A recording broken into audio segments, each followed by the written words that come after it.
Herbert Walker Bush, President Reagan. Do you believe that the President of the United States is the unitary executive and is the executive branch? Yes, and he has to abide under the law. He has to obey the law. So you mean to tell me that the President of the United States doesn't have the ability to set work requirements? I'm saying that he does, but he has to do so under the terms and the rule of the law. And so, and contract law and things contained in agreements that are negotiated under the law are things that the president has to be mindful of and should be, and should be guided by. That exchange right there, that's not a hearing, that's a crime scene. You just watched a Republican lawmaker rip the mask off the federal bureaucracy while Democrats tried to explain why unelected officials and union contracts matter more than the president you voted for. This is the deep state getting caught with its hand in the cookie jar and still insisting it baked the cookies for the American people. If that didn't make your blood boil, check your pulse. Hit like, subscribe, and stay locked in. Let's watch the full clip before I give you the full breakdown. Can you please explain the difference between the definitions of telework and remote work? Yes, remote work is 100% from a different location and can include living entirely thousands of miles away. Telework is having the ability to work anywhere from 1 to 5 days a week at a remote location. Okay. Can an agency force a federal employee to telework? Like similarly, can an agency force a federal employee to show up for work? Yes, and we saw that happen during COVID-19. There was forced telework that happened, and they should have the ability to force an employee to show up to work. But when you have problematic components that are baked into the cake for the new administration that prevent, such as deputy commissioners at SSA, from having that authority because of a collective bargaining agreement, that's arguably counter to the law. Do you feel it's within the purview of the President of the United States to set the work schedule for federal employees across the board? I do, and in particular telework, that's what the Telework Act of 2010 requires. Ms. Cross, do you agree with that assumption that the President of the United States has the broad authority to set work requirements for federal employees? Well, you can't think about it now, Ms. Cross. We're here. We're on the fly. Do you think it's under the purview of the President to set work requirements for federal employees? Since essentially in our system of government, we have a unitary executive, and the President of the United States is the executive branch. Sure. Okay. Mr. O'Malley, do you agree with that assessment that the President of the United States has the unilateral authority for setting work requirements for federal employees? No, under the law, he has the ability, but Mr. it's not O'Malley. unilateral. He has to abide by the law. At least in a republic, you abide by the law. Mr. O'Malley, do you believe that the President of the United States is the executive branch? Whether it's President Trump, President Biden, President Obama, President Bush,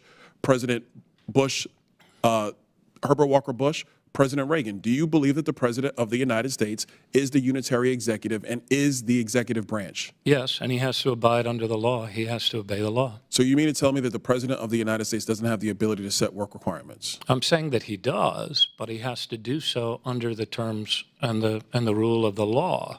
And so, and contract law and things contained in agreements that are negotiated under the law are things that the president has to be mindful of and should be, and should be guided by.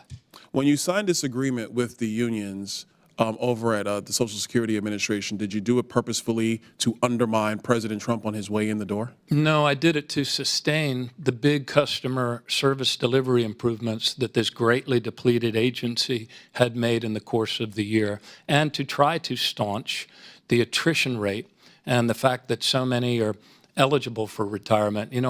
The reduction in staffing is really hurting a lot of seniors in every one of your districts, a lot of people with disability, a lot of our poorest people that are on SSI. I did what I did in order to better serve the American people.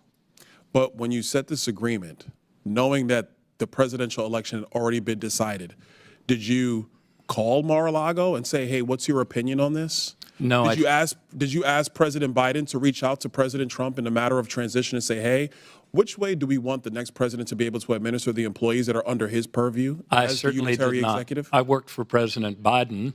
He appointed me, and I was confirmed in a lopsided bipartisan margin by the Senate, and I executed the duties that I was assigned at Social Security to better serve senior citizens, better serve people on SSI, and people with disabilities. That's what I did, Congressman. My counter argument to you, Mr. O'Malley, is that whether it's whatever president we're talking about, they all have the same duty to serve the seniors who were promised something on Social Security, and that mission is going to be executed regardless of party, regardless of president. But, sir, what you did was to essentially do a workaround of the incoming administration. But I'm going to come back to you later. Ms. Grezler, I'm going to come back to you. You stated earlier in your testimony about we do have an issue with some of the federal employees who are doing work, union work, on federal government time. Can you expound upon that? Yes, unfortunately, we don't have any more data on that because the Biden administration stopped collecting that. But if you use what the Obama administration, those figures, and convert them to today's salaries, taxpayers are paying over $300 million per year to pay federal employees to step away from the jobs they're hired for and to instead go do union work on taxpayers' dime. Mr. Chairman, if you will oblige, what is some of do you have an idea of some of the work that's being done on federal government time for the unions that they're a part of?